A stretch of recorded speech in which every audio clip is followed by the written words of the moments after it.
I want to talk to you real quickly about overlooking the obvious. These are things that are so obvious that many people often overlook them. And a woman, She looks at her phone and flips headfirst into the basement. Oh my God, it's unbelievable, it's... Many people often overlook them, ignore them, don't pay attention to them, and sometimes they can make or break a speech. First things first, pick a subject, pick a topic. Do it today. The sooner, the better. One of the coolest parts about this art, this skill, is that you can work on it literally any time of the day or night, consciously and unconsciously. As long as you pick a subject, pick a topic, know what you're going to be talking about, you can be thinking about it. I get probably 25% of my speech preparation done in the shower or on the road. These are two places where I think best. When you pick a topic early, you will see it appear in your life. It's just like buying a new car. You get a new car and then suddenly you see that car everywhere. Why did everybody buy the same car as I did?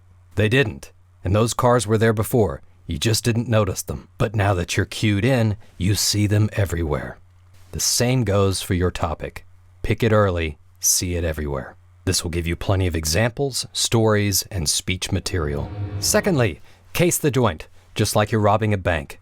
There are a number of reasons why bank robbers would case a joint. There are a number of reasons why you, as a speaker, would check out the venue before you give a speech in it. Things to consider would include the size of the venue, what you look like from the back, what you look like from the front, what you sound like in both of these locations, what the lighting is like, what the technology is like. Befriend everybody at that venue, especially sound and technical people. You will encounter technical difficulties. This is a guarantee. And if you know the people capable of helping you in these moments, you are so much more likely to get that help that you need. A simple handshake, exchange of names will be just enough rapport that you've established to get that help. Can anybody help me? Anybody? Anybody? Hey Jim, can I borrow you for a minute? I need your help. One of these scenarios is much more likely to be successful. Finally, your speech begins before you ever start speaking. You know this. People are constantly judging you from the way you walk, talk, look, everything about you they are making assumptions about. And it doesn't start and stop when you feel like talking.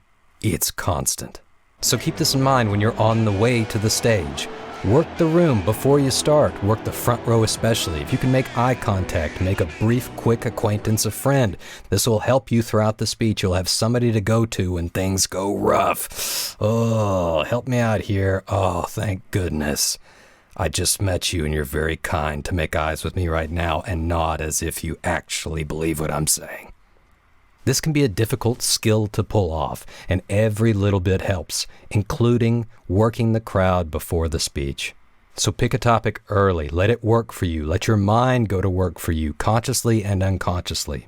Check out the venue, case the joint so that you're not surprised by anything and you feel more comfortable. Your brain feels more comfortable. Your working memory isn't overstrained by trying to interpret all kinds of sensory data.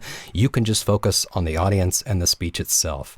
And finally, remember that your speech started way before you started speaking. Your actions, your words, your presence before the speech begins affects the success of the speech itself. Now get out there and knock 'em dead. Till next time.